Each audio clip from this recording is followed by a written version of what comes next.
I've prepared around 30 vision space presentations now, and if you haven't yet resolved never to listen and watch another, then this will probably do the trick. I'm reaching here for an overview, a fundamental overarching understanding at a high level that's not, according to my experience, currently in place. I need to do this in just a few minutes, which is actually a good thing all round. No detail will be proffered, no attempt will be made to develop convoluted justifications. I'm not even sure that I could supply them anyway. What follows is speculation from the experiential, but what underpins it was encountered, and that's good enough for me as a justification to attempt to articulate the shortfall. It should actually be good enough for everyone because the experiential is the only reality we have. Our relationship with light is interlaced and enfolded within us as biological systems, and we currently don't fully understand this relationship or the pivotal role that it plays in our makeup. In order to move towards an understanding, we are required to examine the phenomenon of vision where this relationship plays out. Taking what's found without preconception, we must then apply and extrapolate to see where that takes us. The previous presentations chart that exercise in sleepwalking, with this attempt to act as a form of summary. The clear implication from the study of the phenomenon is that there is a requirement for a universal medium. Nothing unusual in that. Even relativity requires ether, and that elusive substance has quite a history. However, for vision space to be viable as a model of visual awareness, we would have to be realizing on a monocular basis a spatial impression of our environment that deploys an implicit form of spatial awareness. As I understand it, this would entail light being affected by the presence of this universal medium. The only viable candidate for this is gravity, including, however far-fetched it may seem, that associated with the presence of dark matter. As we know, light would appear to be affected by gravity, including that portion attributed to dark matter, in the observable phenomenon of gravitational lensing, appreciable over cosmic distances. For our purposes, we would require very slight vibrations in the trajectory of light, but detectable in some form by receptors over terrestrial distances, perhaps expressing vibrations or noise within the physical extents of neuronal on and off receptive fields. As this as yet undetected dark matter doesn't recognize the physical presence of the universe we inhabit, the proposition would identify us as biological systems to be indirect dark matter detectors. This in turn would identify light to be a true specialist, a bridging agent if you like, between the two forms of matter, to some extent affected by both conditions.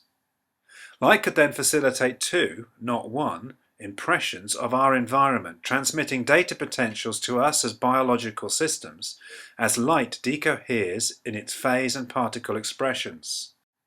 The notion is that we have yet to get handles on one of these data potentials, the one that dissipates within us, this being somehow streamed to provision implicit spatial awareness. The particle expression is something that we have engaged with, being essentially photon-driven, registering as hits to be handled in relation to intensity. The two data potentials would require entirely different processing systems, streamed in different ways through our two visual pathways.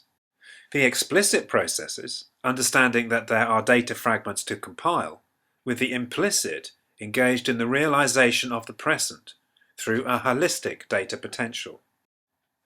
The implicit data potential, currently appreciable as being essentially covert in nature, unfolding within us.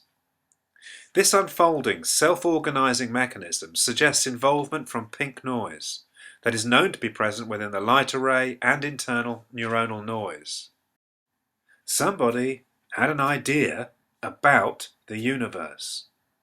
While all theories are images that we generate, ideas are conceptual in origin, involving a frame of reference or even inertial frames. They help us to express what we think about the universe. They do not directly engage with it. Meaning is attributed to, but not found within. In the approach to reality, understanding that there are data fragments to be detected enables us to design tools to capture them, so extending third-party observation to remote scales, as countenanced by the underlying idea. The approach requiring our involvement in realizing a data potential from noise can't be acted upon in that way. Vision space, as opposed to picture space that's captured by a device, derives from direct encounters with the processes of image formation taking place in the mind. This approach to investigation is conducted on a preconceptual basis, and from the understandings gained we can learn something about what's actually involved in us being objective, in the experiential sense, and through that start to encounter the universe from an experiential standpoint. What we find doesn't tally with the universe pictured from the standpoint of the idea. In the same way that a photograph taken up a mast doesn't stand in for the direct visual experience gained from being there. The picture is deficient to the degree that the camera is not truly embedded in the universe, and the nature of the differential lies beyond the scope of mere engineering to resolve, for example binocular fusion technology. If we're receiving two independent data potentials from decohered light, then the retina must be encoding the fundamental duality prior to realization within the main structures of the brain. Very importantly, of course, if we want to appreciate the specialist biological function, we should supply it with what it needs to perform that function, environmentally conditioned light. However, somebody had an idea about the universe that doesn't foresee the possibility, so the retina is routinely supplied with what the idea anticipates the production of a clean picture would require. As the retina is studied under this assumption, we find the system monitoring light intensity and cleaning it up, because that's what we considered its function to be. We know a good deal about the retina's structure and the components, but little about its actual function, what it actually does and to what ends. We know there are between 75 and 150 million rods covering the retina, but consider these to be saturated and not transmitting data relating to intensity, so inoperable at photopic levels. Only in the fovea can we find high populations of cone receptors, 7 million, that do operate in daylight. More recently, we've become aware of the expanding role of intrinsically photoreceptive ganglion cells, their role in processing ambient light and linkage to rods. Cones are also now appreciated to be signaling through rods at photopic levels. Perhaps we're missing something. Are we currently stimulating rods with our artificially conditioned stimuli? Are these forms of stimuli what this mass of interconnected, highly sensitive structures were evolved to detect? Is there a role here for internal biological noise, filtering external noise to establish values? Perhaps this activity triggers a mechanobiological response, so covert in nature with respect to our current instrumentation. This metaphor may not scale completely, but it's the one that's occurred to me. If I put unleaded fuel in my old diesel car, it wouldn't work properly. The dash would light up when the key was turned, the windscreen wipers would work, as would the stereo and the fan, and we would be kept dry when it rained in a comfortable seat. And there's a place to put my coffee. However, is this what the structure does, given that it sits on wheels? Answer: well, yes, we can test those observable functions that work when the key is turned, and here are the results. Given that this metal box structure has wheels, do those functions mentioned collectively amount to the main purpose of the structure? Answer: well, we are aware of some form of shortfall, but we can expect to account for that by testing the said functions more thoroughly and in finer grain. The functions remain unaffected when we push the structure, so we can declare that the wheels are irrelevant to the functions, and so the overall purpose of the structure. So okay, we can see the problem with this. On an experiential basis, we find that the principal structure within the phenomenon of vision is a true field, the setting out of which we can control mentally and configure to our advantage. We appear to be generating and controlling the parameters of this field, and it provisions us with an implicit sense of spatial awareness and movement via a system of proximity cues that also conveniently factor us spatially into our presentations of vision. This system has nothing to do with the projection of optics and a picture-like representation of the scene. This is not peripheral vision as we understand it, a degraded form of central vision, It's an entirely different animal, vision being closer to a controlled hallucination. Only an approach to reality dominated by the explicit take on reality could designate 90% of visual field with its sophisticated form of attention as peripheral. If the retina were observed to perform a function that measures light intensity, and this is associated strongly with the appearance of the world supplied by central vision defining what is in the world, then it appears we need to be looking for the signs of a separate encoding process, supplying something very different.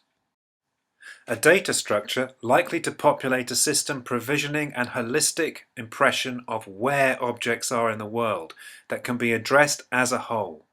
As a spider comprehends vibrations in its web, where motion is understood in flow, where trajectory is instantaneously appreciable, a system delivering presence, the being there factor, the element conspicuously absent from our current forms of information display. The likelihood is that this element would be enfolded within light assessed more as an ambience, with properties detected by receptors evolved for the task.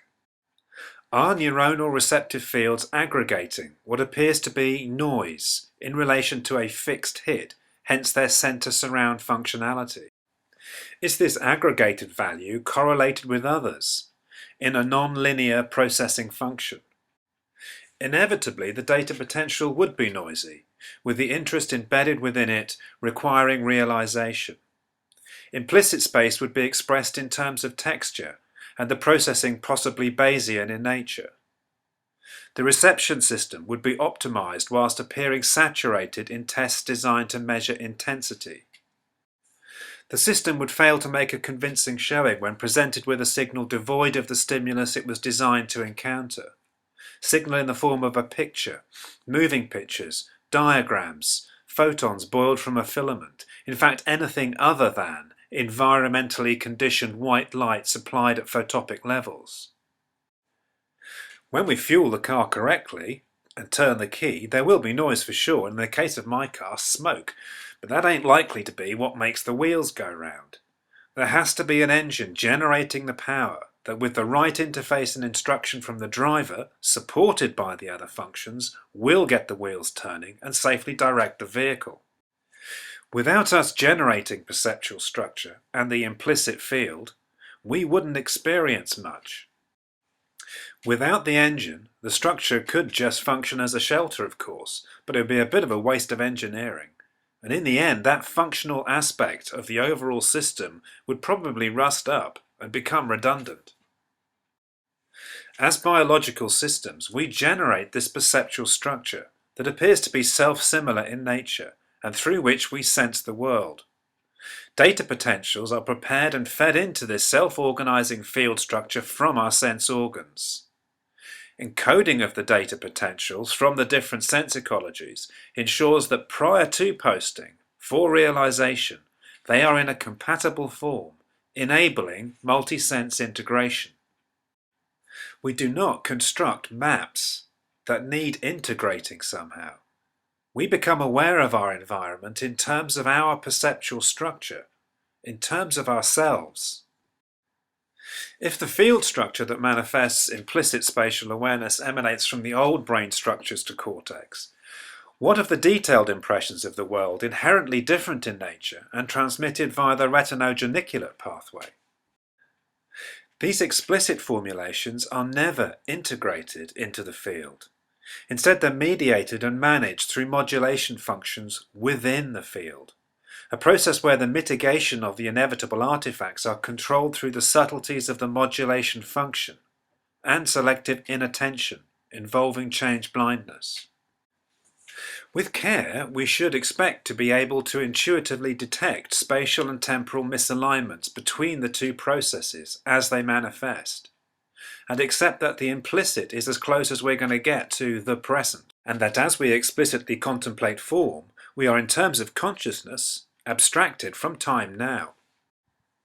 We contemplate form in the same way that we think about the world, in the formation of our ideas.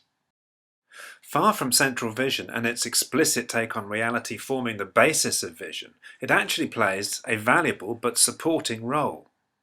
Without the implicit context setting out where the action is taking place, the meaning of the decontextualized detail from which we derive conscious awareness of what is in the world would be limited and isolated. In the same way, the meaning of a specific word emerges from the context of the sentence in which it appears or the tone of how it's spoken. The subconscious implicit is not infill. It forms the basis of our sense of awareness. The implicit can function in a limited way without the explicit.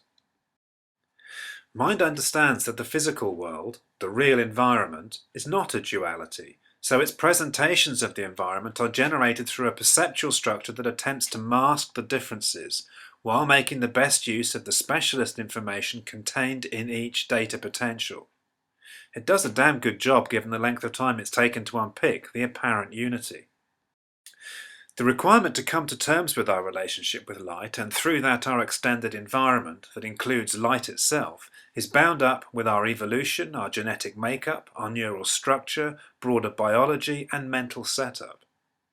Through our mental setup to include the way we think, develop our social systems, cultures, and learning systems. Inattention to the nature of reality and the requirement to mediate the two takes that constitute it effectively courts with disaster. Failure to be aware leaves us prone as individuals, societies, and cultures. The conscious trace that mind makes in the endeavour is not as important as we think. Much is undertaken around this thread. In fact, if we assume that the percentage of phenomenal field that's attributed to central vision is proportional to its significance, then we can assume that 90% of awareness lies elsewhere. Encounters with experiential reality strongly suggest that what we posit as consciousness floats or presents within an implicit system of awareness that makes most of its decisions unconsciously and prior to conscious involvement. From this, I would suggest that we spend more time trying to penetrate the implicit system that would appear to be the gateway to understanding the human unworld. Should we be surprised about all of this? I don't think Leonardo da Vinci would have been. As he stated, all knowledge has its origins in perception. As I've tried to indicate, I think vision space opens the door a little more on this potential.